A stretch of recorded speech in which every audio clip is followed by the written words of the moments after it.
Oats tikki বানাতে আমি এখানে নিয়েছি ওটস আটা আর নিয়েছি গ্রেট করা গাজর, কুচনো ক্যাপসিকাম, পেঁয়াজ কুচি, লঙ্কা কুচি, গ্রেট করা আদা, নিয়েছি সেদ্ধ করা রাঙা আলু, সুইট পটেটো আর নিয়েছি ঘরে তৈরি করা পনির। এবার সব উপকরণকে মিশিয়ে দিয়েছি আর তাতে অ্যাড করে দিয়েছি কাশ্মীরি লঙ্কা গুঁড়ো, জিরে গুঁড়ো, সল্ট আর কসুরি মেথি। হাতের সাহায্যে সব উপকরণকে মেখে নিয়ে টিক্কির শেপে আমি গড়ে নিয়েছি। আপনারা এখানে আপনাদের পছন্দ মতো শেপ দিতে পারেন আর আপনাদের যা ভেজিটেবলস ভালো লাগে সেটা অ্যাড করতে পারবেন এখানে। টিক্কি গড়তে গড়তে আমি ওদিকে তাওয়া গরম হতে বসিয়ে দিয়েছিলাম।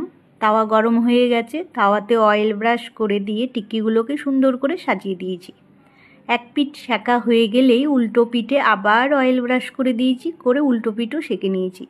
ব্যাস তৈরি হয়ে গেল হেলদি ওটস টিক্কি। এইভাবে আপনারাও ঘরে বানিয়ে নিন। আমি এখানে সার্ভ করে দিয়েছি ঘরে পাতা টক দইয়ের সাথে। আপনারাও টক দইয়ের সাথেই খাবেন, ব্রেকফাস্টে, লাঞ্চে অথবা ডিনারে ফ্যামিলির সাথে এনজয় করুন।